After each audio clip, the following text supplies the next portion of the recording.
I hope record হচ্ছে মনে হয়, তাই না? জি স্যার। আই ডোন্ট নো, আমি আগে কখনো জুমে রেকর্ড করিনি। আচ্ছা, আমরা তাহলে শুরু করি।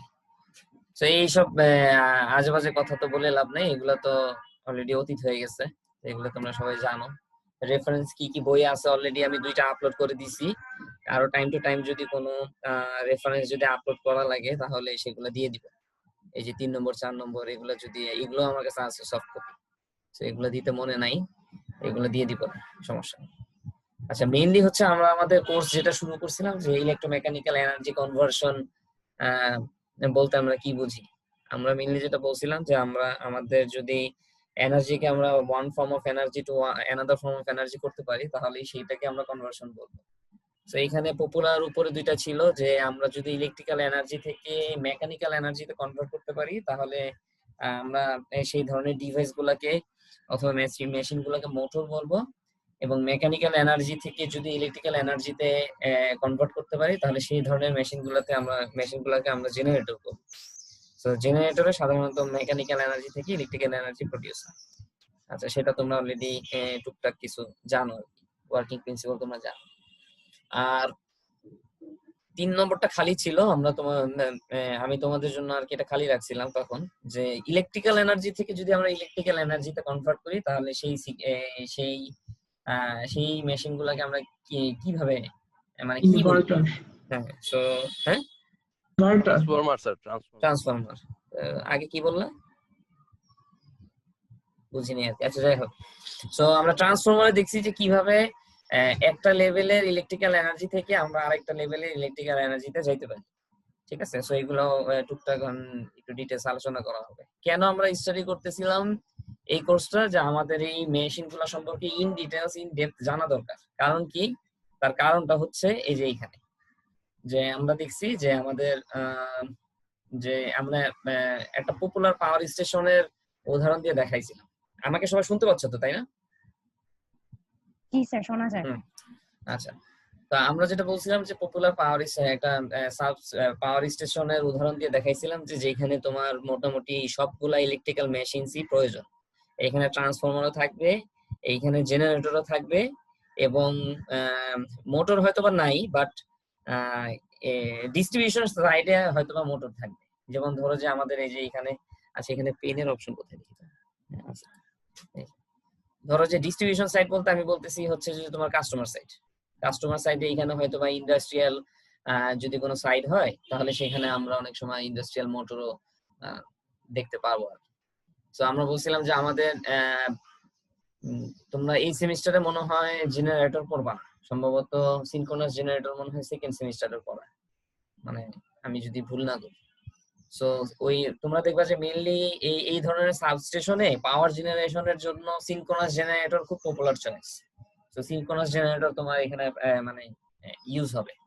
আর তোমার একটা লেভেলের ভোল্টেজ আপ করার জন্য আমরা step up transformer first use করি এটা। দেন হচ্ছে আমরা ভোল্টেজটা আপ করি, যখন আপ কনভার্সন করলাম তখন সেটা ট্রান্সমিশন লাইন দিয়ে আমরা ট্রান্সমিট হয়।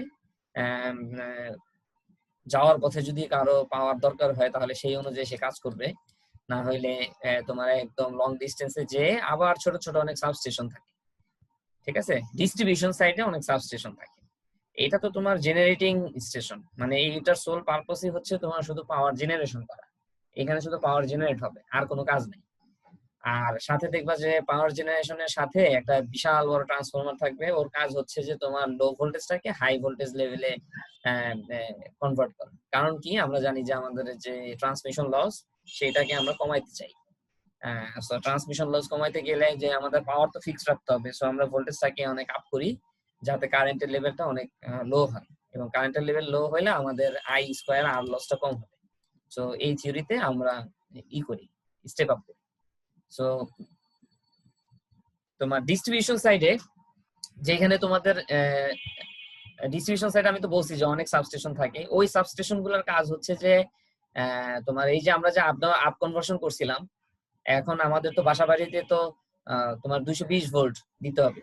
সো এই সাবস্টেশন করে কি, ডিস্ট্রিবিউশন সাইডে সাবস্টেশন করে এটাকে আরো স্টেপ ডাউন করে। তো স্টেপ ডাউন করে তারপরে ধরো তোমার আবার ট্রান্সমিট করে।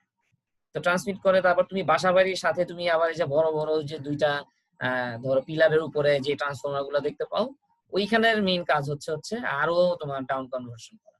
সো ডাউন কনভার্সন করে তোমার যে চাহিদা আছে, আমাদের যে বাসাবাড়ির চাহিদা অথবা ইন্ডাস্ট্রির যে চাহিদা, ওই অনুযায়ী আমাকে সাপ্লাইটা দিবে। ঠিক আছে। সো এই ছিল মোটামুটি ওভারঅল প্রসেস। সো আমরা দেখতে পাচ্ছি যে ট্রান্সফরমারের কিন্তু প্রয়োজন আছে। তো মেইন কথাটা হচ্ছে যে আমরা আমাদের এই কোর্স, বিশেষ করে ফার্স্ট সেমিস্টার আর সেকেন্ড সেমিস্টারের দুইটা কোর্সই আমাদের শিখতেছি হচ্ছে এই কারণেই যে আমরা আমাদের ইলেকট্রিক্যাল যে মেশিনস গুলো আছে সেইগুলার মানে ইন ডেপথ যাতে আমাদের একটা নলেজ থাকে। তো কেউ যদি পাওয়ার সিস্টেমেও যায়, তো এই কোর্সটা কিন্তু খুবই ইম্পর্টেন্ট। তোমার এই যে সেকেন্ড ইয়ারের যে ফার্স্ট সেমিস্টার আর সেকেন্ড সেমিস্টার মিলায় যে টোটাল কোর্সটা এনার্জি কনজারভেশন। তো তোমরা যদি কেউ পাওয়ার সেক্টরও কাজ করতে চাও অথবা তখন দেখবা যে এই মানে এইগুলা খুব ফ্রিকোয়েন্টলি মানে তোমাকে জিজ্ঞেস করবে ট্রান্সফরমারের তোমার কনস্ট্রাকশন, কেন আমরা অয়েল ইউজ করি, তারপর হচ্ছে কি কি ধরনের ট্রান্সফরমার আছে, সিটি কি, পিটি কি, এগুলা তোমাদেরকে একদম ফ্রিকোয়েন্টলি জিজ্ঞেস করবে। তারপরে জেনারেটর কিভাবে কাজ করে, সিনক্রোনাস জেনারেটর কেন বলা হচ্ছে, ঠিক আছে, এগুলা তোমাদের মানে ভাইভাতে দেখবে অনেক জিজ্ঞেস করবে। সো এই ছিল আমার মোটামুটি ইন্ট্রোডাকশন, যে ইন্ট্রোডাক্টরি ক্লাসে আমি এগুলাই আলোচনা করছিলাম। স্যার একটা কোশ্চেন ছিল। বলো। স্যার এটা তো মনে হয় স্যার আপনি আগেই বলছিলেন আনসার স্যার, আগে স্যার এখন হচ্ছে ভুলে গেছি স্যার, তারপরেও করতেছি। স্যার কারেন্টটা তো মেইনলি 3 ফেজে আছে স্যার, বাট আমাদের বাসায় তো স্যার আমরা এক লাইনে ইউজ করি স্যার, তাহলে হচ্ছে কি স্যার 3 ফেজ থেকে এক লাইনে কিভাবে ইয়া করতেছি? তোমাদের 3 ফেজ থেকেও তো কনভার্ট করা যায়। মানে তুমি যেটা বলছো সেটা 3 ফেজের আসে হচ্ছে তোমার ওই যে তুমি যে ওই যে দুইটা খাম্বির কথা বললাম, দুইটা পিলারের উপরে যে ট্রান্সফরমার থাকে, ওইখানে দেখবা তোমাদের দেখবা যে 4টা ওয়্যার আছে, বড় বড় মোটা মোটা। জি স্যার। ঠিক আছে, একটা নিউট্রাল আর 3টা হচ্ছে তোমার 3 ফেজ। সো ওই 3 ফেজ থেকে তোমাদের এটা কি সিঙ্গেল ফেজে কনভার্সন হয়ে তারপর তোমার বাসাবাড়িতে ঢুকে। সো বাসাবাড়িগুলা কিন্তু আবার সিঙ্গেল ফেজ, 3 ফেজের না। জি স্যার সিঙ্গেল ফেজ। স্যার এখন হচ্ছে এগুলা কিভাবে করে 3 ফেজ থেকে সিঙ্গেল ফেজে?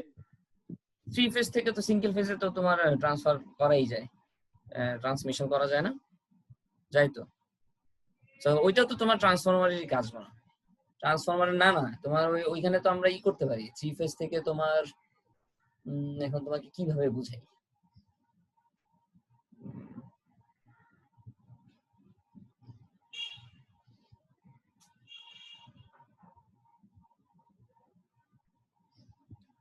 তোমাকে কিভাবে বুঝাই?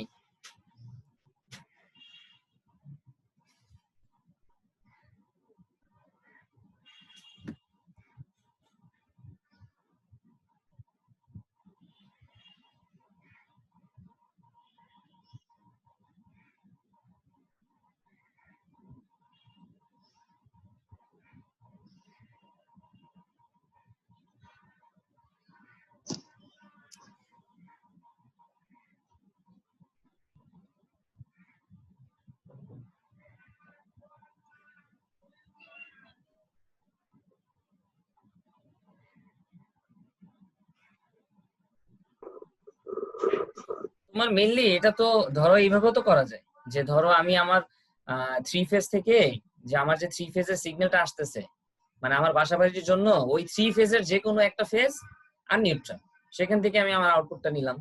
এইভাবেও তো করা যায়, চিন্তা করে দেখো।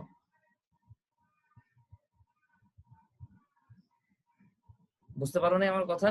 যে ধরো তোমার এই যে এইখানে যে এই যে তোমার যে 3টা ফেজের লাইন আসতেছে, এই যে ধরো এখানে 3টা ফেজ, ঠিক আছে, তাহলে এই 3টা ফেজে ধরো স্যার। তুমি একটা ফেজ থেকে তুমি নিলা, আর হচ্ছে ধরো নিউট্রাল থেকে তুমি নিলা। এখানে ধরো একটা নিউট্রালও আছে, কথার কথা ধরো যে রেডটা দিয়ে আমি বুঝাইছি নিউট্রাল কানেকশন, এই নিউট্রাল থেকে তুমি নিলা, তাহলে তো তোমার সিঙ্গেল ফেজ হয়ে গেল। স্যার এটা হলে আবার বাকি দুটো থেকে লস হচ্ছে না? না, তোমার লস হবে কেন? তুমি তো শুধু এইখানেই ইউজ করছো, আর তোমার তো 3 ফেজ এইটা যে শুধু তোমার এইখানেই ইউজ হচ্ছে তা না। আমরা 3 ফেজে কেন আমরা মানে আমরা 3 ফেজে কেন যাই বলো তো দেখি? আমরা 3 ফেজে যাই হচ্ছে যাতে আমরা আমাদের পাওয়ার লস কম হয়। ঠিক আছে, তাহলে তো আমরা সিঙ্গেল ফেজেই পাঠাইতাম, মানে আমরা যাতে বেশি বেশি পরিমাণ পাওয়ার পাঠাইতে পারি, লং ডিস্টেন্সে যাতে বেশি পরিমাণ পাওয়ার পাঠাইতে পারি। বুঝতে পেরেছো? সো তুমি চাইলে তোমার যদি সিঙ্গেল ফেজের দরকার হয়, যে তাহলে তুমি যে কোনো একটা, তোমরা যখন 3 ফেজ ট্রান্সফরমার পড়বা অথবা 3 ফেজের কোনো কানেকশন পড়বা, তখন দেখবা যে ওইখান থেকে আমরা ওই যে ফেজ ভোল্টেজ বলে এটা, ঠিক আছে, যে আমরা ওইখান থেকে একটা সিঙ্গেল ফেজ থেকে চাইলে আমরা আউটপুট নিতে পারি। স্যার এটা কি স্যার ওরকম নাকি স্যার? স্যার ধরেন 3 ফেজের তিনটা লাইন এসে তো স্যার ওয়াই এর একটা পয়েন্ট হয় স্যার, আমরা এখন যদি ওয়াই এর একটা পয়েন্ট থেকে একটা সিঙ্গেল টেনে তারপর হচ্ছে ওরকম নাকি? তোমার কথা কেটে কেটে আসতেছে, আবার বলো। স্যার 3 ফেজের তো পুরো হচ্ছে একটা ওয়াই এর মতো হয় বা ডেল্টা, স্যার ওয়াই হয় মেইনলি, তো ওয়াই এর যে পয়েন্টটা আছে স্যার, ও পয়েন্ট থেকে হচ্ছে যেখান থেকে নিউট্রাল কানেক্ট করে ওই জায়গায় আমরা নিউট্রালের বদলে মেইন লাইনটা কানেক্ট করে তারপরে মানে বাসার লাইনটা কানেক্ট করে বাসার লাইন থেকে আবার যদি ইয়াতে যাই নিউট্রালে যায় স্যার, তাহলে মনে হয় হয় না? মানে ধরো তুমি যেটা বলতে চাচ্ছ, এই ধরো তোমার একটা 3 ফেজ, ঠিক আছে, আমি মাউস দিয়ে আঁকতেছি তো একটু এলোমেলো হবে, সো তারপরও যতটুকু বোঝা যায়। ধরো এই তোমার ওয়াই কানেক্টেড, ওকে, এখন এইখানে তোমার নিউট্রাল আছে, এটা স্যার আমি হচ্ছে তোমার নিউট্রাল নিউট্রালের কানেকশন। বদলে হচ্ছে ইয়াটা দিব, মানে আর তুমি নিউট্রাল। না, তুমি যে এটা করবা, তুমি ধরো যে নিউট্রাল থেকে নিউট্রালটা নিলা, নিউট্রাল থেকে নিউট্রালটা নিলা, আর হচ্ছে ধরো ওই যে উপর থেকে ধরো একটা ফেজ নিলা, তাহলেই তোমার সিঙ্গেল ফেজ হয়ে গেল। বুঝতে পেরেছো?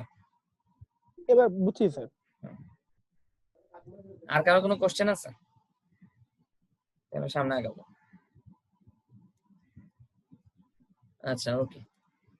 তো এখানে তোমার যে ছবি টবি ছিল, যে তোমার সাবস্টেশনের ছবি টবি দিছিলাম, সো আর এখানে কিছু অ্যাপ্লিকেশনের কথা বলছিলাম, আমি আর অ্যাপ্লিকেশন নিয়ে ওইরকম আলোচনা করতে চাচ্ছি না, সেগুলো তোমরা দেখে নিও, এখানে আছে বিভিন্ন application, transformer application, induction motor কোথায় ইউজ হয়, তারপর হচ্ছে তোমার সিনক্রোনাস জেনারেটর মোটর কোথায় ইউজ হয়, ডিসি মোটরের অ্যাপ্লিকেশন কি, এইগুলা জিনিসপত্র ছিল আর কি। আর নেক্সট আমি তোমাদেরকে যেটা দিয়ে শুরু করছিলাম সেটা হচ্ছে ম্যাগনেটিক ফিল্ড দিয়ে, যে আমরা বলার চেষ্টা করছিলাম যে আমাদের এই যে বেসিক যে ইলেকট্রিক্যাল মেশিনস এর যে বেসিক কোর্সটা, এই কোর্সটা পড়ার জন্য আমাদের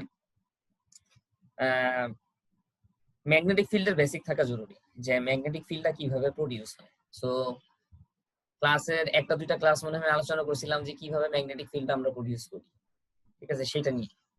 তার আগে হচ্ছে তোমাদের বেসিক কিছু প্রিন্সিপালের কথা বলছিলাম, যে আমাদের এই যে আমাদের ট্রান্সফরমার অথবা জেনারেটর অথবা মোটর, সো তুমি যেখানেই যাও না কেন তোমার কিন্তু ম্যাগনেটিক ফিল্ডের কনসেপ্ট লাগে। সো প্রথম পয়েন্টটা যদি তুমি চিন্তা করো, যে এখানে আমরা কি বলছি, যে a current carrying wire produces a magnetic field in the area around it. So এটা হচ্ছে আমাদের বেসিক কথা, যে একটা কারেন্ট ক্যারিং কন্ডাক্টর যদি থাকে তাহলে সেই কন্ডাক্টরের চারপাশে একটা ম্যাগনেটিক ফিল্ড প্রডিউস হবে। আর তাহলে ট্রান্সফরমারের অ্যাকশনে আমরা কি দেখছি? ট্রান্সফরমারে আমরা অ্যাকশনে দেখছি যে আমাদের একটা time changing magnetic field voltage induce করে। কোথায় ভোল্টেজ ইনডিউস করে? যে এই টাইম চেঞ্জিং ম্যাগনেটিক ফিল্ডটা যদি একটা কয়েল অফ ওয়্যারের মধ্য দিয়ে যদি আমি পাস করাই, তাহলে ওই কয়েলের মধ্যে, ওই কয়েলের দুই টার্মিনালের মধ্যে আমার ভোল্টেজ ইনডিউস হবে। এটাই হচ্ছে আমার বেসিক ট্রান্সফরমার অ্যাকশন। আর মোটরের ক্ষেত্রে তোমরা দেখবা যে একটা কারেন্ট ক্যারিং ওয়্যারকে যদি তুমি একটা ম্যাগনেটিক ফিল্ডের মধ্যে রাখো, তাহলে তুমি ওই কারেন্ট ক্যারিং ওয়্যার একটা ফোর্স মানে ফিল করবে, ঠিক আছে। মানে ধরো একটা ম্যাগনেটিক ফিল্ড আছে, তার মাঝখানে ধরো তুমি একটা কারেন্ট ক্যারিং ওয়্যারকে রাখছো, তখন ওই কারেন্ট ক্যারিং ওয়্যারটা একটা ফোর্স ফিল করবে, তখন সে দেখবে যে মুভ করার চেষ্টা করবে। আর 4 নম্বরটা ছিল যে জেনারেটর অ্যাকশন। এখানে ছিল যে a moving wire in the presence of a magnetic field has a voltage induced in it. মানে হচ্ছে যে তুমি যদি একটা মুভিং ওয়্যার যদি একটা ম্যাগনেটিক ফিল্ডের মাঝখানে রাখো, তাহলে ওই মুভিং ওয়্যারের মধ্যে তুমি দেখবা যে তোমার কারেন্ট প্রডিউস হবে। সো অ্যাকচুয়ালি বেসিক্যালি এইটার এটা হচ্ছে উল্টা, ঠিক আছে, এইটার এটা হচ্ছে উল্টা। যে তোমাদের বলছিলাম যে ট্রান্সফরমার মোটরের অ্যাকশন আর জেনারেটরের অ্যাকশন একটা আরেকটার হচ্ছে কমপ্লিমেন্ট বলতে পারো, ঠিক আছে।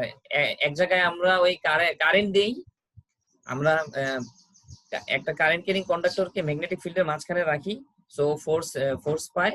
আরেকটা হচ্ছে আমরা নরমাল কন্ডাক্টরকে একটা ম্যাগনেটিক ফিল্ডের মাঝখানে রাখি এবং মুভ করাই, সো জেনারেটরের অ্যাকশনের মেইন কথা হচ্ছে যে ওয়্যারটাকে আমরা মুভ করাবো, ঠিক আছে? সো ওই ওয়্যারটাকে যদি আমরা মুভ করাই এবং এটা যদি ম্যাগনেটিক ফিল্ডের মাঝখানে মুভ করে, তাহলে তোমরা দেখবা যে ওই ওয়্যারের মধ্যে তোমরা ভোল্টেজ ইনডিউস হয়।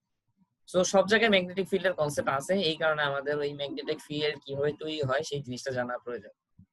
সো আমরা বলতেছিলাম যে ম্যাগনেটিক ফিল্ডের এই যে ম্যাগনেটিক ফিল্ডের যে প্রোডাকশন, সেটা মেইনলি একদম বেসিক কনসেপ্টটা লুকায় আছে হচ্ছে তোমার অ্যাম্পিয়ারস ল এর মধ্যে, ঠিক আছে? সো তুমি যদি তোমার অ্যাম্পিয়ারস লটার কথা চিন্তা করো, তাহলে এখানে আমি দিয়ে রাখছি স্ক্রিনশট, যে এখানে আমরা বলছি যে আমাদের ম্যাগনেটিক ফিল্ড ইন্টেন্সিটি এইচ, যদি আমি একটা ক্রস ক্রস তোমার একটা ডিফারেন্সিয়াল লেংথের সাথে যদি আমি ডট প্রোডাক্ট করি এবং ক্লোজ সারফেস ইন্টিগ্রেশন যদি করি, তাহলে আমরা দেখবো যে তাহলে আমাদের এই আই নেট পরিমাণ কারেন্টের প্রয়োজন হবে। সো তুমি এইভাবে বলতে পারো, অ্যাম্পিয়ারস লটা এইভাবে বলা যায় যে আমি যদি আই নেট পরিমাণ কারেন্ট যদি আমার সাপ্লাই দিতে পারি, তাহলে আমার এই ম্যাগনেটিক ফিল্ড ইন্টেন্সিটি প্রডিউস হবে। তাহলে কি পরিমাণ ইন্টেন্সিটি প্রডিউস হবে সেটা আবার আমি পাবো হচ্ছে ক্লোজড ইন্টিগ্রেশন করে, ঠিক আছে? সো সামনের দিকে গেলে আরেকটু হয়তো ক্লিয়ার হবে, ছবি টবি আছে। সো এইখানে কোনটা কি ডিনোট করতেছে সেটা তোমরা অলরেডি হয়তোবা জানো, তারপর আমি আরেকটু বলে যাচ্ছি। ম্যাগনেটিক ফিল্ড ইন্টেন্সিটি এইচ কে বলা হচ্ছে magnetic field intensity, I net কে বলা হচ্ছে টোটাল কারেন্ট, আর ডিএল কে বলা হচ্ছে ডিফারেন্সিয়াল এলিমেন্ট অফ লেংথ। তোমরা যদি রাইট সাইডের ফিগারটা খেয়াল করো, এখানে আমরা একটা ফেরোম্যাগনেটিক ম্যাটেরিয়ালের একটা কোর এখানে দেখাইছি, যেখানে তোমার এই প্রাইমারিতে ধরো, প্রাইমারি না বলবো না, যে একটা আর্মে আমরা কয়েল করছি, মানে এই কয়েল পেঁচাইছি। তো এই কয়েলের মধ্যে দিয়ে ধরো তোমার যদি আই পরিমাণ কারেন্ট যদি ইন করে, তাহলে অ্যাকর্ডিং টু ফ্যারাডেস ল যে তোমার এখানে ম্যাগনেটিক ফিল্ড তৈরি হবে। ওকে, সো কি পরিমাণ কারেন্ট তুমি দিচ্ছ, আমি যদি বলি যে টোটাল কি পরিমাণ কারেন্ট পাস করতেছে, তাহলে সেই ইকুয়েশন হচ্ছে আমার আই নেটের ইকুয়েশন হচ্ছে এন আই। কারণ কি? কারণ এই যে এখানে এন টার্নস আছে, টোটাল টার্নের সংখ্যা হচ্ছে এন। সো আই পরিমাণ কারেন্টই কিন্তু এই এন টার্নস এর মধ্যে দিয়ে যাচ্ছে। সো তো টোটাল নেট কারেন্ট কিন্তু তোমার এন আই হয়ে যাবে। আর তাহলে এই যে ম্যাগনেটিক ফিল্ড ইন্টেন্সিটি, সেটা আমরা কিভাবে পাবো? তোমরা জেনে থাকবা, তোমাদেরকে আগেও বলছিলাম যে এই যে আমরা যে মানে আমাদের যে কোডটা ইউজ করছি, ফেরোম্যাগনেটিক ম্যাটেরিয়ালের যে কোডটা ইউজ করছি, এখানে তো আমাদের ম্যাগনেটিক ফিল্ড তৈরি হবে। সো ম্যাগনেটিক ফিল্ড তৈরি হওয়া মানে কি? যে তোমার magnetic flux. So magnetic field আর ম্যাগনেটিক ফ্লাক্স কিন্তু তোমার মানে রিলেটেড। ফিল্ডও বলতে পারি, টাইম টু টাইমস আমরা ফ্লাক্সও বলবো, ম্যাগনেটিক ফ্লাক্সও বলবো। সো তুমি কারেন্ট দিবা, ম্যাগনেটিক ফ্লাক্স পাবা। এই ম্যাগনেটিক ফ্লাক্সটা আবার এই কোরের মধ্যে কনফাইন থাকবে। কেন কোরের মধ্যে কনফাইন থাকবে? কারণ হচ্ছে এই কোরের পারমিবিলিটিটা অনেক বেশি। বুঝতে পেরেছো? তো তোমরা জানবা যে তোমাদের ওই রিলেটিভ পারমিবিলিটি বলতে একটা টার্ম আছে, যে মিউ আর, যে প্রত্যেকটা ম্যাটেরিয়ালের জন্য আলাদা আলাদা রিলেটিভ পারমিবিলিটি থাকে। তো তোমরা দেখবা যে তোমাদের যে এই যে ফেরোম্যাগনেটিক ম্যাটেরিয়াল, এইখানে রিলেটিভ পারমিবিলিটি কিন্তু আমরা বলে থাকি যে 2000 থেকে 6000 এর টাইমস, কার টাইমস এয়ার। সো তুমি এয়ারের যে রিলেটিভ পারমিবিলিটি পাবা, তার থেকে তোমার 2000 থেকে 6000 টাইমস হচ্ছে তোমার এই ম্যাগনেটিক ম্যাটেরিয়ালের পারমিবিলিটি বেশি থাকে। তো এই কারণে আমরা ধরে নিচ্ছি যে আমাদের এই কোরের মধ্যে আমাদের ম্যাগনেটিক ফ্লাক্সটা কনফাইন থাকে। সো এই কারণে ওরা বলতে চাচ্ছে যে এই ইকুয়েশনটা তখন রিডিউস হয়ে যাবে, এই যে ইকুয়েশনটা তখন রিডিউস হয়ে এই ইকুয়েশনটা চলে আসবে। আরো মনে হয় মাইকন কেউ মনে হয় কোশ্চেন করতে চাচ্ছে। আচ্ছা, যদি শুধুমাত্র কোশ্চেন করার জন্য মাইক অন করবা, কারণ না এলেও যে নয়েজ আসে। আচ্ছা, এই কোশ্চেনটা আমি একটু বোঝানোর চেষ্টা করি যে কেন এই যে এই এলসিটা কি। এই এলসিটা হচ্ছে মিন পাথ লেংথ। সো মিন পাথ লেংথের কথা আমি কেন আনছি, কারণ আমি এই যে একটু আগে যেটা বলছি যে আমি ধরেই নিছি যে আমার এই যে ম্যাগনেটিক ফ্লাক্স লাইন যেগুলো আছে, এই ম্যাগনেটিক ফ্লাক্স লাইনটা তোমার এই কোরের মধ্যে কনফাইন থাকবে, ঠিক আছে? কারণ তার পারমিবিলিটি অনেক বেশি। তো এইটাকে ধরেই আমি, যেহেতু ম্যাগনেটিক ফ্লাক্স লাইনটা কোরের মধ্যে কনফাইন থাকতেছে, তো আমি চাইলে একটা মিন পাথ লেংথ আমি এখানে ডিফাইন করতে পারবো। তো আমি যদি মিন পাথ লেংথ যদি ডিফাইন করতে পারি এলসি, তাহলেই কিন্তু আমার ইকুয়েশনটা যদি তুমি ক্লোজ সারফেস ইন্টিগ্রেশন করো যেখানে ডিএল ছিল, সো তুমি তো এখন মিন পাথ লেংথ পেয়ে গেলা, সো তুমি কিন্তু সেটাকে তাহলে রিপ্লেস করতে পারবা এই ইকুয়েশন।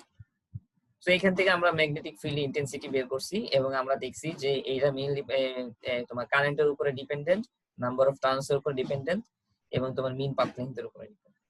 ঠিক আছে, সো কারেন্ট বাড়লে, কারেন্টের ভ্যালু যদি বাড়ে তাহলে তোমার ম্যাগনেটিক ফিল্ড ইন্টেন্সিটিও বাড়বে। তো ম্যাগনেটিক ফিল্ড ইন্টেন্সিটি বাড়া মানে কি? তার মানে ম্যাগনেটিক ফিল্ড ইন্টেন্সিটির কাজ কি? মানে ওর কাজ হচ্ছে যে কি পরিমাণ ম্যাগনেটিক ফিল্ড তৈরি হবে সেটা মেকশিওর করা। সো তোমার কোরের মধ্যে কি পরিমাণ ম্যাগনেটিক ফ্লাক্স তৈরি হবে সেটা মেকশিওর করবে হচ্ছে ম্যাগনেটিক ফিল্ড ইন্টেন্সিটি। ঠিক আছে, সো এটার ভ্যালু যত বেশি তোমার ম্যাগনেটিক ফ্লাক্স তৈরি হবে তত বেশি। ওকে, সো নেক্সট যে আমাদের ইকুয়েশন, মানে আমাদের মেইন টার্গেটটা কি? আমাদের মেইন টার্গেটটা হচ্ছে যে আমাদের এই যে ম্যাগনেটিক ফ্লাক্স কোরের মধ্যে যে ম্যাগনেটিক ফ্লাক্সটা তৈরি হচ্ছে, এই ফ্লাক্সের ইকুয়েশনটা আমরা দেখতে চাচ্ছি। তো এই কারণে আমরা স্টেপ বাই স্টেপ আগাচ্ছি। সো ম্যাগনেটিক ফ্লাক্স ডেনসিটির সাথে আবার ম্যাগনেটিক ফিল্ড ইন্টেন্সিটির একটা রিলেশন আছে, সেটা আমি এখানে দেখাইছি। যে এখানে মিউ হচ্ছে তোমার ম্যাগনেটিক পারমিবিলিটি। সো ম্যাগনেটিক পারমিবিলিটির সংজ্ঞা তোমরা অলরেডি জানো, যে একটা ম্যাগনেটিক ম্যাটেরিয়ালের মধ্য দিয়ে কত ইজিলি ফ্লাক্সটা মুভ করবে। ঠিক আছে, তাহলে এটা হচ্ছে তার পরিমাণ। সো আমরা ফ্রি স্পেসের পারমিবিলিটি জানি 4 পাই × 10⁻⁷। সো আমরা কোনো আদার কোনো ম্যাটেরিয়ালের যদি পারমিবিলিটি বের করতে চাই তাহলে আমরা এই ইকুয়েশন ইউজ করব। আর একটু আগে যে কথাবার্তা বললাম যে relative permeability is a convenient way to compare the magnetizability of materials. So তোমার এখানে যদি তোমার স্টিলের কথা চিন্তা করো তাহলে তোমার যে 20,000 থেকে 60,000 রিলেটিভ পারমিবিলিটি বেশি কার থেকে, এয়ারের থেকে। এই কথাটাই এখানে বলা আছে। সো তুমি যদি একটা গিভেন অ্যামাউন্ট অফ কারেন্টের জন্য তুমি যেই পরিমাণ ফ্লাক্স পাবা একটা ম্যাগনেটিক কোরের মধ্যে, সেটা হবে তোমার এয়ারের থেকে 2000 or 6000 টাইমস গ্রেটার দেন, মানে বেশি হবে 2000 থেকে 6000 টাইমস বেশি হবে এয়ারের থেকে। ওকে, সো ওই যে আমরা ইকুয়েশনটা একটু আগে দেখছিলাম B is equal to mu H. So mu H আবার H is equal to আমরা অলরেডি জানি যে Ni/LC। সো এটা আমি রিপ্লেস করছি। সো B এর ইকুয়েশন তুমি জানো। আবার টোটাল ফ্লাক্সের সাথে টোটাল ফ্লাক্সেরও তুমি এই ইকুয়েশন জানো, যে phi is equal to B dot dA। So আমি যদি টোটাল ইন্টিগ্রেশন করি তাহলে আমি phi এর ভ্যালু পাবো। তো এখানে আমরা ধরছি আমরা যদি একটা ক্রস সেকশনাল এরিয়া ধরি, এখানে যে কথাটা বলা আছে যে একটা ডিফারেন্সিয়াল এরিয়া। সো তুমি যদি একটা ক্রস সেকশন ধরে নাও, যে একটা তোমার কোরের একটা ক্রস সেকশন ধরে নাও এবং তুমি যদি বলো যে তোমার ম্যাগনেটিক ফ্লাক্স লাইনসটা পারপেন্ডিকুলার আছে, তাহলে তুমি সেই ইকুয়েশনটাকে রিপ্লেস করতে পারো phi is equal to BA। যদি তুমি ইকুয়েশন রিপ্লেস করতে পারো, এখানে জাস্ট B এর ভ্যালু বসাইলেই তুমি টোটাল ফ্লাক্স লাইন পেয়ে যাবে।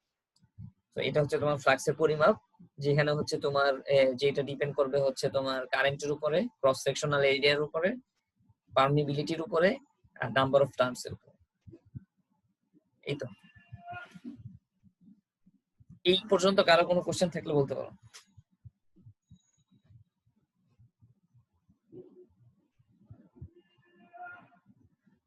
সবাই কি ঘুমাইতেছে নাকি? একটু চেক করি তো, দেখি তো কে কে আছে।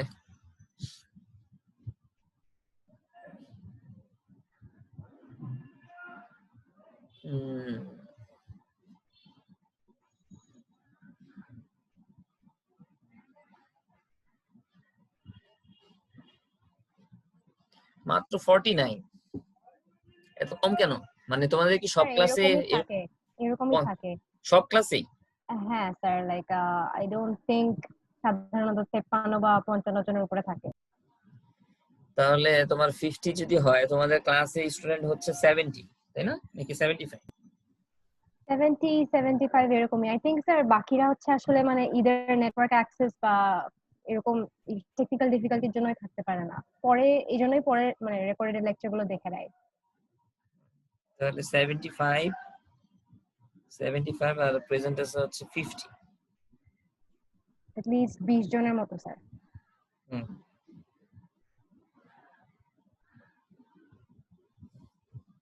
65%, 67% প্রেজেন্ট। ওকে, ঠিক আছে, চালায় যাই আমরা। আচ্ছা, আজকে ইসে আসছো, ওই যে ওর নাম জানি কি, উম, নামটা একটু ভুলে গেলাম। মিফিল আছে, জাহিদ আরজু আছে, উদয় আছে,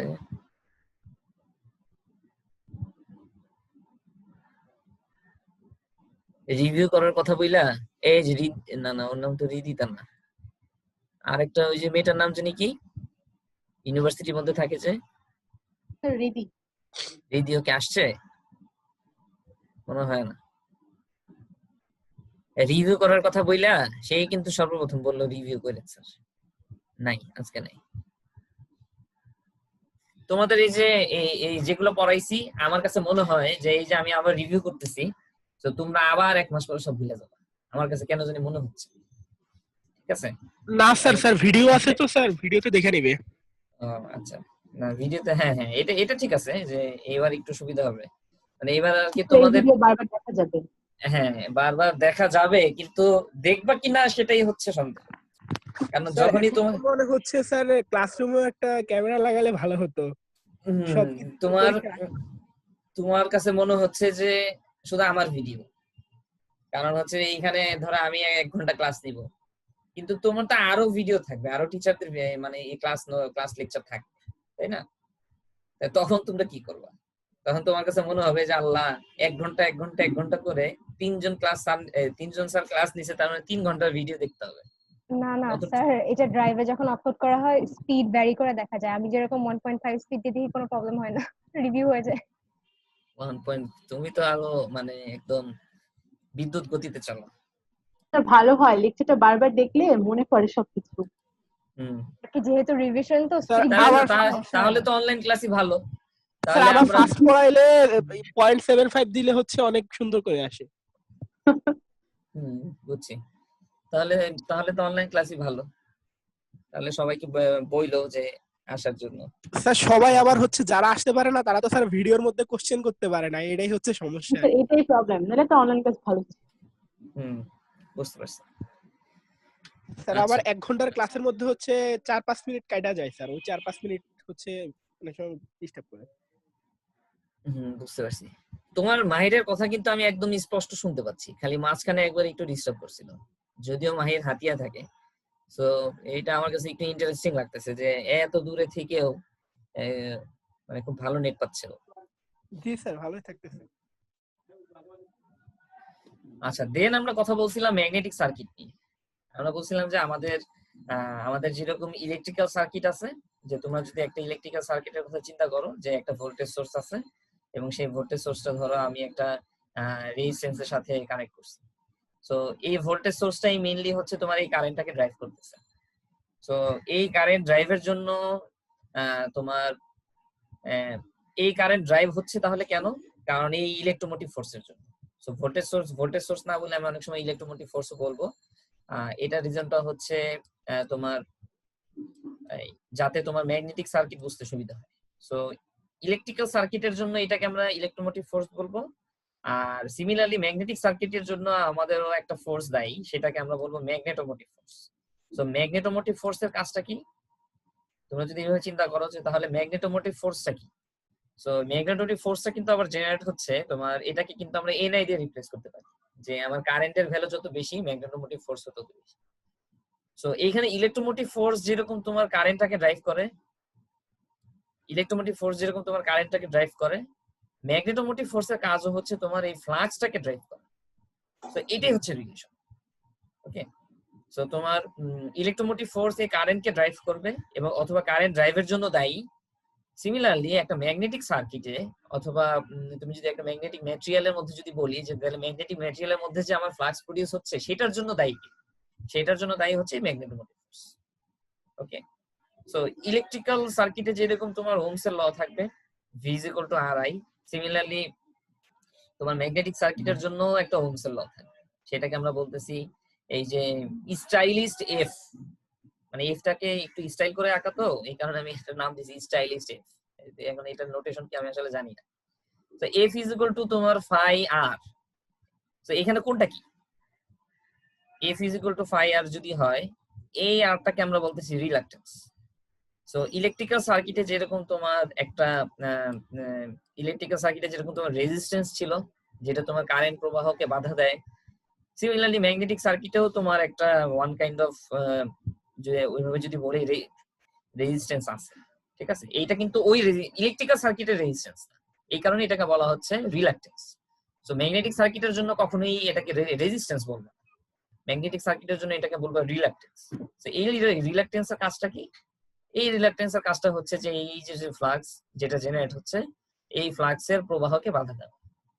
ওকে, আচ্ছা সামনের দিকে যাই দেখি কি কি আছে। সো এই কথা আমরা অলরেডি বলে ফেলছি যে আমাদের ম্যাগনেটিক সার্কিটে ইলেকট্রিক্যাল সার্কিটে যেরকম ওহমস এর ল থাকে V = IR আমরা বলি। সো অ্যানালজি যদি আমরা করি এখানে ওই যে জাস্ট ওই হাবিজাবি কথাবার্তা বলা আছে তোমাদের জন্য, অনেক কষ্ট করে আমি গুছাইছি। শুধু বইয়ের PDF থেকে দেখাইলে কিরকম দেখা যায়, কারণ এইটা যেহেতু আবার রেকর্ডেড হবে এই কারণে আবার কষ্ট করে একটু স্লাইডই বানাইলাম। জানি না কয়দিন বানাইতে পারবো, দেখা যাবে যে আমি বিরক্ত হয়ে নিজে আবার বই থেকেই শুরু করে দিচ্ছি, ঠিক আছে? বাট চেষ্টা করবো কষ্ট করার, কালকে সারা রাত ধরে এগুলা বানাইছি আর কি। সো এইটাও যদি তোমরা কেউ যদি ভালো করে ফলো করো তাও হবে। বাট আমি বলবো যে স্লাইড না দেখে তোমরা বই থেকে পড়বা, কারণ অনেক কথাই কিন্তু এইখানে জাস্ট শুধু আমি মেইন পয়েন্ট গুলো তুলে আনছি, কিন্তু এই মেইন পয়েন্টের বাইরেও কিন্তু আরো অনেক কথাবার্তা আছে যেগুলো পড়লে তোমাদের বেসিক ক্লিয়ার হবে, ঠিক আছে? অনেক সময় তো ধরো যখন একটা ক্লাসে প্রিপারেশন নেই সব কথা তো ক্লাসে হয়তো ডেলিভারি দিতে মনে থাকে না, বুঝছো? সো ওগুলা তোমরা যদি বই পড়ে নাও তাহলে আগে পরে যদি পড়ে নাও তাহলে দেখবে যে তোমাদের সুবিধা হবে। আচ্ছা, তাহলে ওই যে ম্যাগনেটোমোটিভ ফোর্সটাকে আমরা কিভাবে কোয়ান্টিফাই করব? আমরা দেখছি যে আমাদের যদি নাম্বার অফ টার্নস এবং কি পরিমাণ কারেন্ট ফ্লো হচ্ছে সেটা যদি আমরা মাল্টিপ্লাই করি তাহলে আমরা সেখান থেকে ম্যাগনেটোমোটিভ ফোর্স পাবো। আচ্ছা, আর এই যে ম্যাগনেটোমোটিভ ফোর্স, তাহলে ওরও তো একটা পোলারিটি থাকে। ওর যেরকম একটা পোলারিটি আছে, এই পোলারিটিটা কি ডিফাইন করতেছে? এই পোলারিটিটা ডিফাইন করতেছে কারেন্ট কোথা থেকে শুরু হবে এবং কোথায় যেয়ে শেষ হবে, ঠিক না? সিমিলারলি ওরও কি ম্যাগনেটিক সার্কিটেরও কিন্তু একটা পোলারিটি আছে, প্লাস মাইনাস। এই পোলারিটি দ্বারা বোঝাচ্ছে যে ফ্লাক্স লাইন গুলা কোথা থেকে শুরু হবে মানে আর কোথায় যে শেষ হবে। ওকে, সো এই পোলারিটির ম্যাগনেটিক সার্কিটের পোলারিটির কাজটাই হচ্ছে হলো তোমার ফ্লাক্স লাইনের ডিরেকশন দেখানো, যে ফ্লাক্স লাইনটা কোথা থেকে শুরু হচ্ছে এবং কোথায় যে শেষ হচ্ছে। তো সেই ডিরেকশনটা যদি আমরা দেখতে চাই তাহলে আমাদের ওই যে রাইট হ্যান্ড রুলে দেখতে হবে, ঠিক আছে? সো রাইট হ্যান্ড রুলে যদি আমরা যাই তাহলে আমরা কি দেখবো, যে ধরো এই আর্মের মধ্যে তোমার ওই কয়েল পেঁচানো আছে, তাহলে তুমি যদি তোমার এই যে রাইট আর্ম যেটা আছে এই আর্মের যে তোমার যদি তুমি এই আর্মটাকে যদি দেখো, এটা তো আসলে রিয়েল লাইফ হলে আমি দেখাতে পারতাম, এখন তো আমি বলতে পারতেছি না। তো তুমি এই যে ছবি দেখে ইমাজিন করে নাও যে তুমি যদি তোমার হাতটাকে যদি এই যে তোমার এই যে এই ফিঙ্গার গুলাকে যদি তুমি কারেন্টের ডিরেকশনে রাখো, তাহলে কারেন্টের ডিরেকশনে রাখলে তাহলে এই যে এই তোমার থাম্ব ফিঙ্গারটা তোমার এই যে ফ্লাক্সের ডিরেকশন দিবে। সো তুমি যদি এই সেটআপটাকে এই তোমার এই হ্যান্ডটাকে যদি এই সেটআপের মধ্যে তুমি স্থাপন করো তাহলে তুমি দেখবা যে তোমার ফ্লাক্স লাইনটা এই যে এইখান থেকে বের হচ্ছে, এই যে অ্যারো চিহ্ন দিয়ে দেখানো হয়েছে, এখান থেকে বের হচ্ছে পুরো সার্কিট ঘুরে আবার হয়তো এখানে চলে আসবে, ঠিক আছে? সো এইভাবে হচ্ছে আমরা ওই রাইট হ্যান্ড রুল দিয়ে আমরা ওই ম্যাগনেটিক ফ্লাক্স লাইনের ডিরেকশন আমরা দেখি এবং ওই যে ম্যাগনেটোমোটিভ ফোর্সের পজিটিভ ডিরেকশন আর নেগেটিভ ডিরেকশন আমরা ডিফাইন করি, বুঝতে পেরেছো? আচ্ছা, সো তার নোটেশন এই যে নিচে অনেক সময় যে যদি তুমি অনেক সময় এইভাবে দেখানো যায় ম্যাগনেটোমোটিভ ফোর্সের ক্ষেত্রে। আচ্ছা, সো F = phi r, এটা তুমি অলরেডি আমি আগেও ডিসকাস করছি যে এইখানে তোমার আরটাকে আমি বলতেছি রিলাক্টেন্স, তাহলে মোর লাইক রেজিস্ট্যান্স, যে ও হচ্ছে ম্যাগনেটিক ফ্লাক্স লাইনের প্রবাহকে বাধা দিবে। আর এই রিলাক্টেন্সের যদি রিলাক্টেন্সের ইকুয়েশন আমরা দেখবো একটু সামনে, আমরা দেখবো এই ফাইটা নিয়ে কথা বলি, যে ফাইটা কি ফ্লাক্স। তাহলে তোমরা ফাইটা যদি ফ্লাক্স হয় তোমরা কিন্তু এই চাইলে এই ম্যাগনেটিক ফোর্সের যে ইকুয়েশন এটাকে কিন্তু আরেক ভাবেও দেখানো যায়, যে এই যে আমি যেটাকে রিলাক্টেন্স বলতেছি এই রিলাক্টেন্সের উল্টা। আমার যেরকম তোমার ইলেকট্রিক্যাল সার্কিটে কি ছিল, কন্ডাক্টেন্স ছিল 1/রেজিস্ট্যান্স। সো এইখানেও কিন্তু একটা টার্ম থাকবে, সেটাকে বলা হচ্ছে পারমিয়েন্স, এই ইকুয়েশনটা। So permeance is equal to কি 1 ডিভাইডেড বাই রিলাক্টেন্স। সো এটা যেহেতু রিলাক্টেন্সের উল্টা, সো আমরা এইভাবে বলতে পারি যে যেই ম্যাটেরিয়ালের পারমিয়েন্স বেশি, তার মানে তার মধ্যে দিয়ে খুব ইজিলি ফ্লাক্স লাইন গুলা পাস করতে পারবে। সো আমরা যদি ম্যাগনেটোমোটিভ ফোর্সের ইকুয়েশন দেখি, অল্টারনেটিভ এক্সপ্রেশন যেটা, সেটা আমরা চাইলে পারমিয়েন্স দিয়ে এইভাবেও দেখানো যায় আর। আচ্ছা, তাহলে এই যে আমরা রিলাক্টেন্সের কথা বলতেছি, তাহলে এই রিলাক্টেন্সের দেখো মাঝে মাঝে কিন্তু আমি টায়ার্ড হয়ে গেছি, এই কারণে করছি কি যে পুরাটা স্ক্রিনশট নিয়ে এখন ধরো এই ইকুয়েশন গুলা যে আমি বসে বসে লিখবো, এই একটা স্লাইড বানাইতেই তাহলে আমার লাগবে হচ্ছে ধরো আধা ঘন্টা। আমি স্লো মানুষ, আমি আস্তে আস্তে কাজ করি। আচ্ছা, এই কারণে পুরাটা রে একসাথে এটা সর্বনাশ করে দিচ্ছি। আচ্ছা, এখানে দেখো আমরা রিলাক্টেন্সের যদি কোরের রিলাক্টেন্সের ইকুয়েশন যদি দেখতে চাই, তাহলে আমরা কিভাবে দেখবো? ওই যে এখান থেকে শুরু করব, phi is equal to ba mu ni a by lc, এখান থেকে শুরু করব। এটাকে জাস্ট সুন্দর করে একটু সাজায় টাজায় ওই যে এই ইকুয়েশনটার মতো করে আনার চেষ্টা করব। সো এটা আনার চেষ্টা করলে তুমি সেখান থেকে রিলাক্টেন্সের ইকুয়েশনটা তুমি পাবে, ঠিক আছে? তো এইখান থেকে তুমি আবার দেখবা যে এই রিলাক্টেন্সটা কিন্তু রিলাক্টেন্সের সাথে রিলেটেড কে, এই যে ম্যাগনেটিক পারমিবিলিটি, তারপরে তোমার ক্রস সেকশনাল এরিয়া, মিন পাথ লেংথ। সো এই তোমার ম্যাগনেটিক পারমিবিলিটি যত বাড়বে, যদি পারমিবিলিটি বেশি হয় তাহলে কিন্তু রিলাক্টেন্সও তোমার সেই পরিমাণে বাড়তে থাকবে, ঠিক আছে? পারমিবিলিটি যদি কম হয় তাহলে রিলাক্টেন্স কমবে।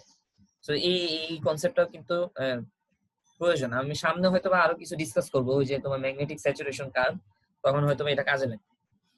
সেটা মাথায় রেখে আপাতত এই ইকুয়েশনটা পারমিয়াবিলিটি কমলে রিলাক্টেন্স বাড়বে না? হ্যাঁ, সেটাই তো। এই যে পারমিবিলিটি বলতে মিউ যদি কমে যায় তাহলে রিলাক্টেন্স বাড়বে। আচ্ছা, না আর মানে মিউ, আই থিংক হ্যাঁ, I hard the opposite thing. আচ্ছা, সরি। ঠিক আছে। আর ইলেকট্রিক্যাল সার্কিটের মতনই তোমার যদি ইলেকট্রিক্যাল সার্কিটে যেরকম তোমার রেজিস্ট্যান্সের ইকুইভ্যালেন্স যখন তুমি করছো, সিরিজে থাকলে তুমি অ্যাড করছো, আর প্যারালালে থাকলে তুমি এই যে এইভাবে প্যারালাল কম্বিনেশন করছো, এইখানেও তোমার ম্যাগনেটিক সার্কিটের ক্ষেত্রে তাই। তোমার যদি রিলাক্টেন্সের যদি এডিশন থাকে, অনেকগুলো রিলাক্টেন্স যদি থাকে সিরিজে, তাহলে তুমি তাদেরকে অ্যাড করতে পারবে। আর যদি তোমার প্যারালালি থাকে তাহলে তুমি তাদেরকে তখন এই প্যারালাল কম্বিনেশন নিতে হবে। মানে এইটা হচ্ছে কি আসলে এই যে ম্যাগনেটিক সার্কিটের যে কথা বলতেছি, এটা হচ্ছে মেইনলি তোমার অ্যাজাম্পশন, ঠিক আছে? যে আমরা তোমার একটা ম্যাগনেটিক ম্যাটেরিয়াল সেইটাকে বোঝার জন্য যে ওটার মধ্য দিয়ে তোমার কি পরিমাণ ফ্লাক্স যাচ্ছে, তাহলে এই ফ্লাক্সের সাথে রিলাক্টেন্সের রিলেশন কি, ইলেকট্রোমোটিভ ফোর্সের রিলেশন কি, এইটাকে জাস্ট একটু কোয়ান্টিফাই করার জন্য কিন্তু আমরা একটা কনসেপ্ট নিয়ে আসছি, সেটা হচ্ছে ম্যাগনেটিক সার্কিটের কনসেপ্ট। তার মানে এই না যে ম্যাগনেটিক সার্কিটের কনসেপ্ট দিয়েই আমি মনে করো যে আমি যে আমার যে ফ্লাক্সের হিসাব পাচ্ছি এইটা কিন্তু তোমার একদম 100% যে অ্যাকুরেট হবে সেটা কিন্তু না। কেন কেন হবে না বলো তো দেখি, দেখি কার মাথায় বুদ্ধি আছে। আমি তো এই যে এইটাও ওই যে মানে বলছিলাম, দেখি মনে আছে কিনা একটু জিজ্ঞেস করি তো। আর এয়ার গ্যাপ থাকতে পারে স্যার। হ্যাঁ, এয়ার গ্যাপ থাকতে পারে, বা হচ্ছে ফ্লাক্সটা যে আমরা অ্যাসিউম করে নিছি যে পুরাটাই ম্যাটেরিয়ালের ভিতরে থাকবে, এটা নাও থাকতে পারে। It can exactly, good, leak very into good. Air. এটা মনে আছে তো, অনেক কিছু মনে আছে। যে তার মানে হচ্ছে যে ম্যাগনেটিক সার্কিটের যে কনসেপ্ট আমরা ধরে নিছি, মানে এইটা কিন্তু সব সময় মানে এইটাই যে তোমার অ্যাকুরেট রেজাল্টটা যে দিবে সেটা কিন্তু না। তো কেন অ্যাকুরেট রেজাল্ট দিবে না, সেটা হচ্ছে তোমার এই যে তোমার এই যে এই নাম্বার অফ রিজনস এর কারণে। যে একজন অলরেডি বলছে যে তোমার আমরা তো ধরে নিচ্ছি যে আমাদের ফ্লাক্স গুলা কোরের মধ্যে কনফাইন থাকবে, কিন্তু রিয়েল লাইফে কিন্তু সব ফ্লাক্স কিন্তু কোরের মধ্যে কনফাইন থাকবে না, কারণ আমার কিন্তু লিকেজ হবে, ঠিক না? সো ওই লিকেজ ফ্লাক্স কে কিন্তু আমি মানে ইনক্লুড করি নাই মডেলে, ম্যাগনেটিক সার্কিটের মডেল। আচ্ছা, তারপর একজন বলছে যে এয়ার গ্যাপ থাকতে পারে। সো এয়ার গ্যাপ থাকলে তুমি দেখবা যে সেইখানে তোমার লিকেজ ফ্লাক্স এর পরিমাণ আরো বেড়ে যাবে, কারণ হচ্ছে ইফেক্টিভ এরিয়া বেড়ে যায়, ঠিক আছে? তারপর ধরো তুমি যে ওই যে মিন পাথ লেংথের যে কনসেপ্ট ধরে নিছো, মিন পাথ লেংথ। সো তুমি যে মিন পাথ লেংথের কনসেপ্ট ধরে নিছো কোথায় শুরুতে, এই যে তোমার দেখো এই যে সার্কুলার যে এইটাই তো তোমার মিন পাথ লেংথ। সো এই মিন পাথ লেংথের যে তুমি কনসেপ্ট ধরে নিলা, তাহলে এটা কিন্তু এজ এর জন্য, এই যে ম্যাটেরিয়ালের এজ এর জন্য কিন্তু অত ভালো পারফেক্ট অ্যাজাম্পশন না, ঠিক আছে? কারণ হচ্ছে যে তোমার এই যে এইটুক লেন্থ কিন্তু মিসিং, ঠিক আছে? সো এইটাও কিন্তু একটা রিজন যে তোমার কেন ম্যাগনেটিক সার্কিট তোমার একদম ফ্লাক্সের জেনুইন রেজাল্ট দিবে না। আচ্ছা, সো এইখানে তোমার অনেকগুলো কথা বলা আছে। ফ্রিঞ্জিং ইফেক্টের কথা বলা ছিল, যে তোমার ওই যে যদি তোমার দুইটা কোরের মাঝখানে যদি একটু হালকা এয়ার গ্যাপ থাকে তাহলে তোমার ওই ইফেক্টিভ এরিয়া বেড়ে যায়, সো এই ফ্রিঞ্জিং ফর্ম করে তখন। ঠিক আছে, এই কথাগুলো বলা ছিল। আর এরপরে আমি যে ম্যাথ গুলা শুরু করছিলাম, সো ম্যাথ গুলা আমি আর ডিসকাস করতে চাচ্ছি না, জাস্ট একটু মানে টেনে টেনে যাই আর কি। যে এখানে তোমাদের যে প্রথম ম্যাথটা ছিল যে রিলাক্টেন্স দিয়ে, যে এখানে তুমি যে আলাদা আলাদা রিলাক্টেন্স বের করবা, তুমি দেখবা যে এখানে যেমন তোমার এই যে এই কোডের জন্য, এই ম্যাটেরিয়ালটার জন্য দেখো যে তোমার এই যে ক্রস সেকশন আর এই যে ক্রস সেকশন কোথায় গেল জানি, এই যে এতটুকু এতটুকু, এই দুইটা ক্রস সেকশন কিন্তু সেম না। তার মানে বোঝাই যাচ্ছে যে এই দুইটা আর্ম কিন্তু সেম না। এই আর্ম আর এই আর্ম সেম, বাট এই আর্মটা আর এই আর্মটা কিন্তু সেম না, এই দুইটা সেম না। তাহলে এটা যদি সেম না হয় তার মানে এখানে এক ধরনের রিলাক্টেন্স হবে, আর এই আর্মে কিন্তু এক ধরনের রিলাক্টেন্স হবে। তো এই দুইটা রিলাক্টেন্সের কম্বিনেশন নিয়ে তখন তুমি ওভারঅল ফ্লাক্স তুমি বের করবে। ঠিক আছে, এই যে দেখো এটা মডেল করছিলাম, তারপর সেখান থেকে যে আলাদা আলাদা ভাবে রিলাক্টেন্স বের করছিলাম, তারপর দুইটার যেহেতু তোমার দুইটা সিরিজে আছে এই কারণে সিরিজ রিলাক্টেন্স করে আমি যে এই কোরের মধ্য দিয়ে কতটুকু ফ্লাক্স জেনারেট হচ্ছে সেটা আমি বের করছি। সো এটা ইজি ম্যাথ হইলেও এটা কিন্তু অনেক কনসেপ্ট এখানে আছে। ঠিক আছে, একটা কনসেপ্ট হচ্ছে তোমার যে রিলাক্টেন্সের যে ভ্যারিয়েশন হয়, কারণ কেন তুমি যখন রিয়েল লাইফে ডিজাইন করবা তখন কিন্তু তোমার এরকম হইতে পারে যে তোমার ডিজাইন অনুযায়ী তোমার ধরো একটা আর্ম তোমার একটু ছোট করতে হইতে পারে, আর একটা আর্ম তোমার একটু বড় করতে হইতে পারে, তখন কিন্তু তোমার এই ক্যালকুলেশন গুলো কাজে লাগে। ঠিক আছে, তখন এই ক্যালকুলেশন গুলো দিয়ে তুমি কিন্তু ওই যে ফ্লাক্স কি পরিমাণে জেনারেট হচ্ছে, ওভারঅল ফ্লাক্স, সেটা কিন্তু তুমি চাইলে বের করতে পারবে। আবার কেউ যদি ওই যে আমি তোমাদেরকে একটা প্রজেক্ট দিতে চাইছিলাম যে তোমার ট্রান্সফরমার বানানোর প্রজেক্ট, সেটা তো সবকিছু ভেস্তে গেল। তোমাদের ওই যে বলছিলাম যে তখনও কিন্তু এটা কাজে লাগতো। আমি কিন্তু এইসব প্যারামিটার যদি বলে দিতাম যে আমার এই আর্ম হইতে হবে এত সেন্টিমিটার, এই আর্ম হইতে হবে এত সেন্টিমিটার, ফ্লাক্স জেনারেট হইতে হবে এত, তখন তোমরা উল্টা ব্যাক ক্যালকুলেশন করে হয়তোবা তোমরা যে কতগুলা তোমার এই শীট লাগবে, ল্যামিনেশন শীট লাগবে, সেটা তোমরা ডিফাইন করতে, নাম্বার অফ টার্নস কতগুলো হবে সেটা তোমরা ডিফাইন করে তারপর তোমরা হয়তো ডিজাইন করতে পারবে। সো এটার ইম্পর্টেন্স আছে। এখানে আরেকটা দেখাইছিলাম হচ্ছে তোমার ওই যে এয়ার, এটা আগেরটা তো এয়ার গ্যাপ ছিল না, আর এটা দেখাইছিলাম এয়ার গ্যাপ দিয়ে। সো তোমার এখানে রিলাক্টেন্স হয়তোবা তোমার ভ্যারি করবে, ওই যে তোমার এয়ার গ্যাপের জন্য একটা রিলাক্টেন্স আর হচ্ছে নরমাল ম্যাটেরিয়ালের জন্য একটা রিলাক্টেন্স। সো ইকুয়েশন আগের মতোই, জাস্ট দুইটা রিলাক্টেন্স যোগ করে তখন তুমি দেখবা যে তোমার ওভারঅল রিলাক্টেন্সটা কত হয়। সো এখানে প্রবাবলি দেখো খেয়াল করে যে তোমার এয়ার গ্যাপের রিলাক্টেন্স কিন্তু অনেক বেশি। ঠিক আছে, রিলাক্টেন্স বেশি মানে কি, তার মানে হচ্ছে যে ও ইজিলি তোমার এই ফ্লাক্স গুলাকে যাইতে দিবে না। ঠিক আছে, ইজিলি পাস করতে দিবে না। তো এটাই তো হওয়ার কথা ছিল যে এয়ার গ্যাপের রিলাক্টেন্স বেশি। তো ওর যদি রিলাক্টেন্স বেশি না হয়, কারণ আমরা এইভাবে দেখতে পারি যে এয়ারের পারমিবিলিটি যেহেতু কম, তার মানে ওর রিলাক্টেন্স বেশি হবেই। ঠিক আছে, সো এটা কিন্তু এখান থেকেও দেখানো যায়। ওকে, সো এই কথাগুলোই বলা ছিল। এই কোশ্চেন ছিল ফ্লাক্স কত, কি পরিমাণ কারেন্ট লাগবে, এইগুলা তোমার ওই ম্যাথ থেকে তোমরা বের করছিলে।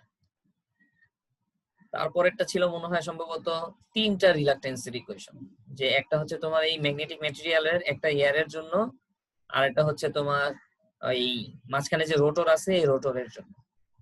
তো এটা আরেকটু কমপ্লেক্স ছিল, বাট এটা বোঝানোর জন্য যে তোমার ওই যে ডিফারেন্ট রিলাক্টেন্সের জন্য কি কি হয়, যেমন এখানে যে উপরের সাইডে একটা এয়ার গ্যাপ আছে, নিচের সাইডে একটা এয়ার গ্যাপ আছে। তো এখানে কিন্তু তোমার এই যে দুইটা রিলাক্টেন্স কাজ করবে, এয়ার গ্যাপ 1 এর জন্য এক ধরনের রিলাক্টেন্স, এয়ার গ্যাপ 2 এর জন্য এক ধরনের রিলাক্টেন্স, আর হচ্ছে রোটরের জন্য একটা রিলাক্টেন্স আর স্টেটরের জন্য একটা রিলাক্টেন্স।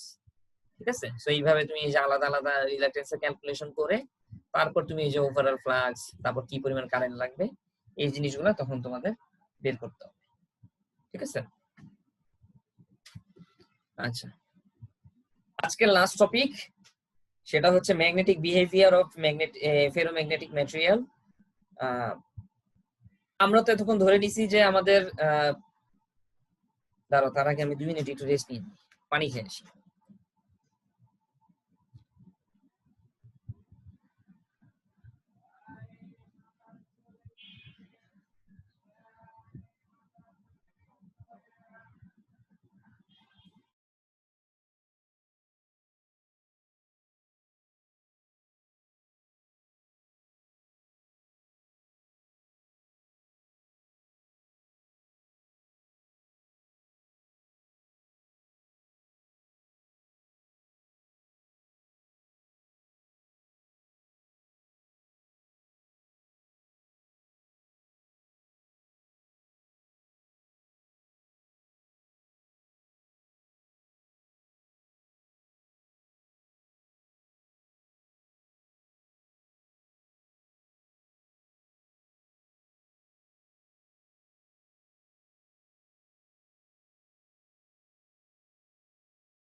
হ্যালো, শুনতে পাচ্ছ এখন? জি স্যার, এবার শোনা যায়। জি স্যার, জি স্যার। আমি তো একটু খালি 1 মিনিট মনে হয় পড়াইও ফেলছি। আচ্ছা, যাই হোক। আচ্ছা, নেক্সট আমরা যে টপিকটা দেখবো, ছেড়ে দিব, এই 5 মিনিট ধৈর্য ধরো, তারপর ছেড়ে দিব। এইখানে আমরা দেখবো যে magnetic behaviour of ferromagnetic materials. মানে আমরা শুরুতেই কিন্তু বলছিলাম যে আমাদের যে পার্মিবিলিটি যেটা আছে, খেয়াল করে দেখো যে আমরা কিন্তু বারবার বলতেছিলাম যে আমাদের পার্মিবিলিটি কনস্ট্যান্ট। দ্যাট মিন্স হচ্ছে যে আমাদের আমাদের যে ইকুয়েশন ছিল B is equal to mu H, এইখানে এই যে পার্মিবিলিটিটা, এটাকে কিন্তু আমরা কনস্ট্যান্ট ধরে নিয়েছিলাম। ঠিক আছে, কনস্ট্যান্ট ধরে কিন্তু এতক্ষণ হিসাব নিকাশ করছি বিভিন্ন। বাট রিয়েল লাইফে কিন্তু তোমার এই পার্মিবিলিটিটা কনস্ট্যান্ট থাকবে না। ঠিক আছে, তাহলে কেন থাকবে না সেটা বোঝার জন্যই আমাদের এই যে স্যাচুরেশন ম্যাগনেটাইজেশন কার্ভে যাইতে হবে। যে ধরো আমি যদি এখানে সার্কিটটা তো দেখানো হয় নাই, সার্কিটটা আছে শুরুতে। এই যে ধরো তুমি যদি এই যে সার্কিটটা, এইখানে যদি তুমি একটা এই সার্কিটে যদি তুমি ডিসি কারেন্ট দাও, ডিসি কারেন্ট মিন্স হচ্ছে তোমার ধরো সর্বপ্রথম তুমি 0 অ্যাম্পিয়ার দিলা, তারপরে ধরো তুমি আস্তে আস্তে লেভেল, কারেন্টের লেভেল ধরো তুমি বাড়াচ্ছ। সর্বপ্রথম এখানে ধরো তুমি একটা তোমার ডিসি সোর্স আছে, সেই ডিসি সোর্স থেকে ধরো তুমি ডিসি কারেন্ট দিচ্ছ। তো এই কারেন্টের ভ্যালু সর্বপ্রথম ধরো 0 অ্যাম্পিয়ার, তারপরে ধরো তুমি 1 অ্যাম্পিয়ার দিলা, তারপরে 2 অ্যাম্পিয়ার, এভাবে করে করে ধরো তুমি কারেন্টের লেভেল বাড়াচ্ছ। ঠিক আছে, তাহলে এই প্রসেসটা যদি তুমি করো, তাহলে তুমি এই যে এই ধরনের একটা গ্রাফ দেখতে পারবা। আচ্ছা, তো যেহেতু তুমি কারেন্টের লেভেল আস্তে আস্তে বাড়াচ্ছ, তার মানে তোমরা আবার কি জানো যে এই যে magnetomotive force is equal to কি এন আই। সো কারেন্টের লেভেল বাড়াচ্ছ মানে কি, ম্যাগনেটোমোটিভ ফোর্সের পরিমাণও বাড়তেছে। সো ম্যাগনেটোমোটিভ ফোর্স এইদিকে বাড়তেছে, তাহলে ম্যাগনেটোমোটিভ ফোর্স আবার কি তৈরি করে, ফ্লাক্স তৈরি করে। সো ফ্লাক্সও তোমার এই যে এইদিকে বাড়তেছে। সো দেখো শুরুর দিকে তোমার কারেন্টের ভ্যালু বাড়তেছে, তোমার ম্যাগনেটোমোটিভ ফোর্সও বাড়তেছে, এবং সাথে সাথে তোমার ফ্লাক্সের পরিমাণও বাড়তেছে, এবং অলমোস্ট কনস্ট্যান্ট। এই যে শুরুর দিকে কিন্তু অলমোস্ট লিনিয়ার, খেয়াল করছো? লিনিয়ার হয়ে এইখানে এসে আস্তে আস্তে আস্তে আস্তে সেটা কি হয়ে গেল, আস্তে আস্তে সেটা তুমি যতই এরপরে এই যে এই পজিশনটার পরে, এই যে এইটুক রিজিয়নের পরে তুমি যতই ম্যাগনেটোমোটিভ ফোর্স বাড়াও না কেন, তোমার ফ্লাক্সের পরিমাণ কিন্তু আর বাড়বে না। ঠিক আছে, সো ফ্লাক্সটা কিন্তু তোমার কনস্ট্যান্ট হয়ে যাচ্ছে, কনস্ট্যান্ট হয়ে যাচ্ছে। সো এইটাকে কিন্তু এই রিজিয়নকে কিন্তু আমরা বলতেছি স্যাচুরেশন রিজিয়ন। মানে হচ্ছে ফ্লাক্স তার একটা ফিক্সড ভ্যালুতে পৌঁছায় গেছে। ঠিক আছে, তো এরপরে আর তুমি যতই ম্যাগনেটোমোটিভ ফোর্স দাও কোনো লাভ নাই, তুমি আর নতুন পরিমাণ কোনো ফ্লাক্স তুমি প্রডিউস করতে পারবে না। তো স্যাচুরেশন রিজিয়নে চলে গেছে। আর এইটাকে বলা হচ্ছে তোমার কার্ভের নি পজিশন। ঠিক আছে, আর এটা হচ্ছে তোমার আনস্যাচুরেটেড রিজিয়ন। ঠিক আছে, তুমি যদি একটু খেয়াল করো যে এই আনস্যাচুরেটেড রিজিয়নেই কিন্তু তোমার পারমিবিলিটিটা কনস্ট্যান্ট আছে। ঠিক আছে, কিন্তু তোমার স্যাচুরেশন রিজনে কিন্তু পারমিবিলিটি কনস্ট্যান্ট নেই। ঠিক আছে, কিভাবে বুঝতে পারবো, যে তোমার এই যে গ্রাফটা আমি দেখাইলাম, এই গ্রাফটা আর এই গ্রাফটা কিন্তু সেম। সো তুমি যদি ফাই কে বি দিয়ে রিপ্লেস করতে পারো, আর এই এফ কে ম্যাগনেটোমোটিভ ফোর্স কে এইচ দিয়ে রিপ্লেস করতে পারো, তাহলে তো সেম সেম গ্রাফ আসবে। তো সেটাই কিন্তু এই যে দেখো তোমার কিন্তু ম্যাগনেটোমোটিভ ফোর্সের সাথে কিন্তু তোমার এইচ এর রিলেশন আছে, ফাই এর সাথে কিন্তু বি এর রিলেশন আছে। সো তারা কিন্তু সেম। সো তারা যদি সেম হয়, তার মানে আমি এইভাবেও উল্টা ভাবে বলতে পারি যে আমি যতই ম্যাগনেটিক ফিল্ড ইন্টেন্সিটি বাড়াচ্ছি, তত আমার ম্যাগনেটিক ফ্লাক্স ডেনসিটি বাড়তেছে। সো শুরুর দিকে অল্প ম্যাগনেটিক ফিল্ড ইন্টেন্সিটি বাড়াইলেই ম্যাগনেটিক ফ্লাক্স ডেনসিটি বেশি বাড়বে, এবং যত আস্তে আস্তে আস্তে আস্তে যত আমি সামনের দিকে যাব, সো ম্যাগনেটিক ফিল্ড ইন্টেন্সিটি বেশি পরিমাণ বাড়াইলেও তখন আমার লাভ নাই, কারণ ও ম্যাগনেটিক ফ্লাক্স ডেনসিটি স্যাচুরেশন রিজিয়নে চলে গেছে। ঠিক আছে, সো এই আনস্যাচুরেটেড রিজিয়নের জন্য হচ্ছে তোমার পারমিবিলিটিটা কনস্ট্যান্ট। তুমি যদি এই যে বি বাই এইচ যদি করো, ঠিক আছে, ঢাল যদি নাও, তাহলে তুমি দেখবা যে এটা কনস্ট্যান্ট থাকবে। ঠিক আছে, তো এই কথাটাই এখানে বলা হচ্ছে। সো এই মানে কনসিডারেশন গুলাও কিন্তু আমাদের মানে একটা ট্রান্সফরমার ডিজাইনিং এ থাকতে হবে। ঠিক আছে, একটা ট্রান্সফরমার ডিজাইনিং এ এই কনসিডারেশনও থাকতে হবে।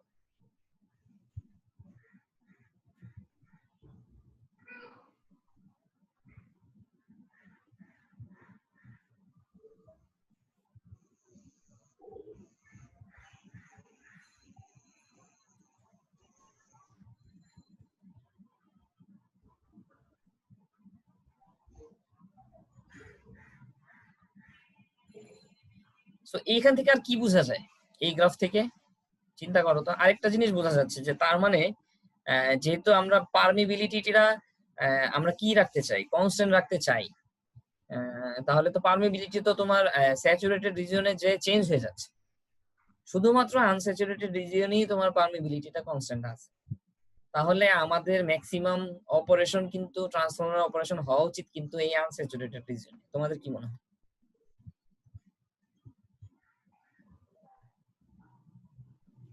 যেহেতু কারেন্ট বাড়াচ্ছি তাহলে তো হচ্ছে মানে একটা পর্যায়ে গিয়ে তো আমরা আনস্যাচুরেটেড রিজনেই চলে যাব না? তখন তো কারেন্ট আমরা তো মানে যা যা ক্যালকুলেশন করতেছি আই ডোন্ট থিংক আর ভ্যালিড থাকবে। আমরা তো ধরেছি যে হচ্ছে মানে রিলেশনশিপটা হচ্ছে লিনিয়ার, হুম তো তখন তো মানে আর ফলো করবে না। তো মানে আর কি আমাদের ক্যালকুলেশন পুরো অফ হয়ে যায় না, কমপ্লিটলি ইনঅ্যাকুরেট। হুম হুম তো ওইটা কথাই বলতেছি যে তুমি যদি মানে তোমার ম্যাগনেটিক পারমিবিলিটিটাকে যদি কনস্ট্যান্ট রাখতে চাও তাহলে কিন্তু তোমার আনস্যাচুরেটেড রিজিয়নেই তোমার অপারেশন করতে হবে। ঠিক আছে, সেই কথাটাই এখানে বলতেছি যে তুমি যদি তুমি তুমি তো জানো যে ম্যাগনেটিক পারমিবিলিটি তো তোমার ম্যাটেরিয়াল টু ম্যাটেরিয়াল ভ্যারি করে, এবং এটা আমরা বলছি স্টিলের ক্ষেত্রে 2000 times to 6000 times greater than air, সেটা কিন্তু আমরা বলছি। সো এই অ্যাডভান্টেজটাকে কিন্তু তুমি কাজে লাগাইতে পারবা হচ্ছে আনস্যাচুরেটেড রিজিয়নে যদি তুমি থাকো। ঠিক আছে, তাহলেই তুমি কাজে লাগাতে পারবে এই অ্যাডভান্টেজটা, নাহলে তুমি পারবা না।